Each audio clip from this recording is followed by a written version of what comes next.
feelings between the sheets. Why am I caressing my mama's fat knees? 세상을 보는 지역의 눈. 여러분은 지금 황동현의 시선 집중과 함께하고 있습니다. 3부 시작합니다.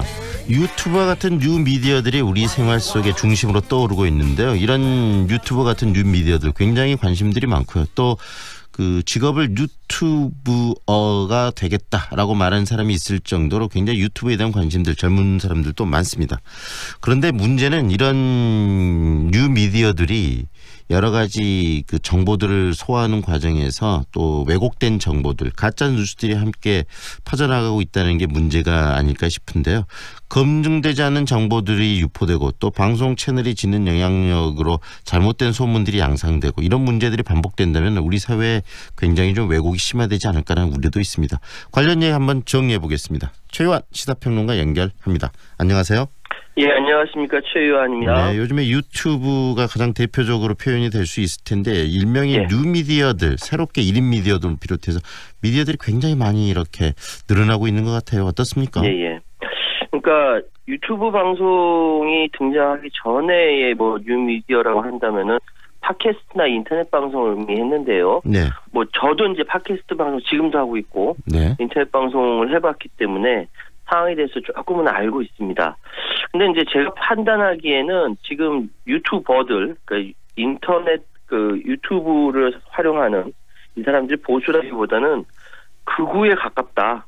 보수를 참칭해서 전체 판도를 좌지우지하는 거고, 또 제 개인적으로도 아는 사람들도 있어요. 그러니까 방송에 출연을 하다가 워낙 막말이라든지 검증되지 않는 말을 이렇게 마구 내뱉어서 방송에서조차 이렇게 배제당한 사람들인데 그런 사람들이 이제 그렇게 활동하는 경우도 있고요. 뭐 보니까 이제 지금 많은 인기를 얻고 있는 사람이 아스팔트 우파라고 불리는 신혜식 씨. 현재 뭐 신의 한수라는 보수 우파 유튜버로서 활동하고 있고 정규제 TV 아마 우리 그 청취자 여러분께서는 박근혜 대통령이랑 단독으로 1대1로 이제 인터뷰를 했던 사람 기억을 하실 거고 그 외 조갑제 TV라든지 황장순 뉴스브리핑, 뉴스타운 TV, 고성국 TV 등 뭐 적으면은 2만 명에서 많으면은 수십만 명에 이르르는 무수한 유튜브 방송들이 있습니다. 네, 들어보면서 느끼는 게요. 그 기존의 이 뭐 매체들 중심으로 하게 되면 거기서 일종의 필터링 기능 어느 정도 그런 부분들이 좀 있어 왔는데 지금 유튜브는 바로 그것을 생산하는 사람들과 소비자들이 1대1로 바로 만나는 거 아니겠습니까? 그렇기 때문에 그런 부분들을 그 과도한 어떤 생각이나 인식이 보편성에서 벗어날 때 그것을 거르는 작용들이 없기 때문에 이런 이야기들이 계속 더 나오는 것이 아닌가 싶기도 한데 그 부분은 어떻게 생각하십니까? 전혀 없습니다. 더군다나 방송을 할 때 이제는 일방향이 아니라 쌍방향으로 주고받지 않습니까? 그러니까 방송 진행하는 사람들도 이렇게 그 이야기하면서 반응을 받게 되니까 고무가 돼서 과장하고 희화화시키고 그런 경우가 굉장히 많아요. 실제로 그렇고요. 지금 상황이 이 컨텐츠들의 성격이 이제 그 그러니까 기성의 방송에서 볼 수 없는 그러니까 필터링된 뉴스가 아니라는 거죠. 지금 뭐 적어도 라디오, TV라든지 이런 방송은 어느 정도 이렇게 정제되어 있는 언어, 정제되어 있는 필터링된 그 방송을 하게 되는데 이런 방송들은 전혀 이렇게 필터링되지 않다 보니까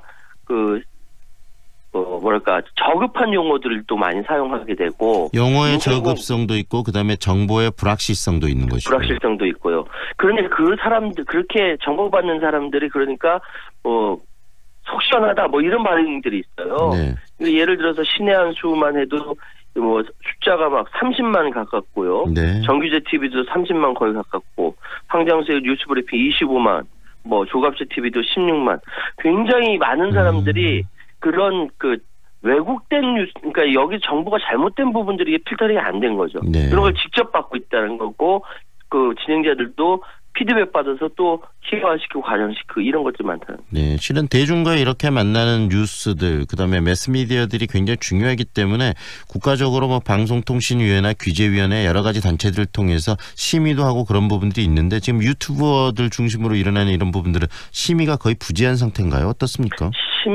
심의를 할 수가 없는 상태입니다. 그리고 뭐 아시다시피 지난번 국정감사에서 유튜브 회사가 구글코리아니까요. 네. 구글코리아의 존 리 사장이 나왔어요. 이름 많이 들어보셨을 텐데 저번에 가습기 살균제 사건 그때 사장이요. 네. 혹시 이 회사 사장이 이 존 리 이 사람입니다. 여기로 대표로 온 거죠. 근데 유튜브에서는 이런 것들에 대해서 그 가짜 뉴스에 대해서 단속해달라. 특히 5.18 광주에 대해서 5.18 광주민주화운동에 북한군 침투해서 이렇게 폭동이라고 이야기하는 그 지만원 씨의 그 주장이 유튜브에 올라가 있거든요. 네. 근데 올라가 있는데 이거 삭제 불가하다. 왜냐하면 지만원 씨가 지금 소송 중에 있으니까. 그러니까 이효성 방송통신위원장은 해외 사업자를 규제할 권한이 없어서 부족해서 답답하다라고 호소하고 있으니 지금 법의 사각지대에서 이런 가짜 뉴스가 독버섯처럼 성장하고 있는 것이죠. 결국은 이 법의 사각지대 속에서 이 미디어들은 굉장히 발전을 많이 하고 있고 시스템들은 그 발전하고 있는데 그런 것을 따라가는 규정이나 규제, 즉 이 법적인 시스템들이 못 따라가고 있다는 이야기인데요. 그렇다면 어떻습니까? 이런 환경들을 그대로 두는 것이 적절할 것 같지는 않은데 어떤 대책이나 대안이 이제는 고민돼야 될 때 아닐까요? 그러니까 지금 책임은 누가 져야 되냐면 유튜브라는 회사에서 져야 돼요. 왜냐하면은 유튜브가 지금 한국에서 대하는 태도하고 외국에서 대하는 태도가 달라요. 미국 같은 경우는 예를 들어서 IS에서 선전했던 부분이라든지 이런 부분들은 굉장히 적극적으로 차단을 하거든요. 미국에서는. 근데 우리나라 같은 경우는 그렇게 하지 않는다는 거죠. 구글 코리아 측에서 유튜브가 직접 배열한 게 아니라 인공지능 알고리즘이 배열했다. 우리 자기들 잘못 아니다. 아니 그거 누가 만들었습니까? 구글 코리아에서 만든 거잖아요. 근데 그 무책임하게 이렇게 나온다는 거죠. 더군다나 그런 예를 들어서 5.18 광주 민주화운동에서 왜곡된 정보에 한국 정부 광고가 붙어요. 그러니까 이게 문제인 거죠. 외국 같은 경우는 백인 테러 단체나 백인 우월주의 단체에 미국 기업 광고 붙으면은 기업들이 거절하거든요. 그러면 이제 차단하고 막 그래요. 사각으로 올리고. 근데 한국에는 그런 대책이 없다라는 거죠. 한국을 무시하는 것도 유분수지. 그래서 저는 일단 기본적으로 유튜브가 이런 것들에 대해서 회사 차원에서 책임을 져야 된다고 말씀드리고 싶고요. 한국 정부가 유튜브에 그런 부분들 요구를 적극적으로 해야 될 필요성도 있는 거 아니겠습니까? 요구를 했죠. 국정감사 불러다가 이야기까지 했지 않습니까? 그런데도 먹히지 않는다.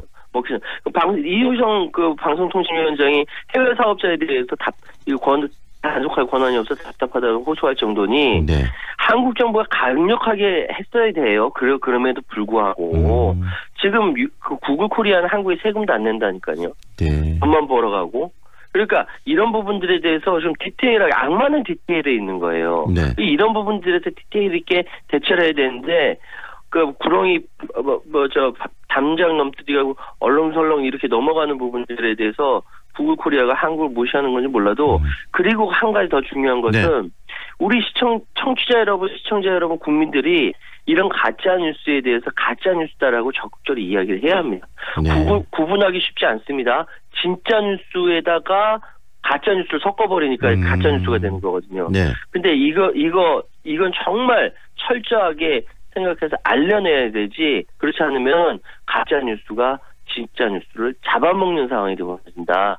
사회적인 자정 능력을 발휘할 때 필요가 있다. 이렇게 말씀드리겠습니다. 우리들 스스로가 자정 능력을 발휘할 필요도 있다는 것이고요. 그다음에 정말 보면 이런 미디어 환경을 비롯해서 이 여러 가지 기술이 발전하면서 환경들이 급변하게 변화되고 있는데 그런 부분들을 우리가 좀 제대로 따라가지 못하고 법제적으로 못 받쳐주는 것이 있는데 그런 부분에 대해서 앞으로도 선제적으로 대응할 수 있도록 많은 고민들이 필요하겠네요. 한국 언론 자체가 언론 역할을 못하니까 이런 이 현상이 벌어진 겁니다. 언론이 기성 역할을 제대로 한다면은 이런 가짜 뉴스들이 퍼지거나 그러지 않을 텐데 기성 언론이 언론들 그 역할을 하지 못하기 때문에 미디어 생태계가 엉망되는 것이고요. 다른 기성 언론도 가짜 뉴스를 생산해서 한 적이 있었으니까. 그래서 언론이 대중들로부터 신뢰를 잃는다면 더 이상 언론이 아니고 네. 지금 가짜 뉴스판이 더 확대될 것이다 이렇게 말씀드립니다. 네, 그 우려가 현실이 되지 않도록 우리 사회가 좀 더 자정 능력을 갖고 고민을 좀 많이 해야 되지 않나라는 생각이 듭니다. 오늘 말씀 잘 들었습니다. 예, 감사합니다. 지금까지 시사평론가 최유한 씨와 함께했습니다.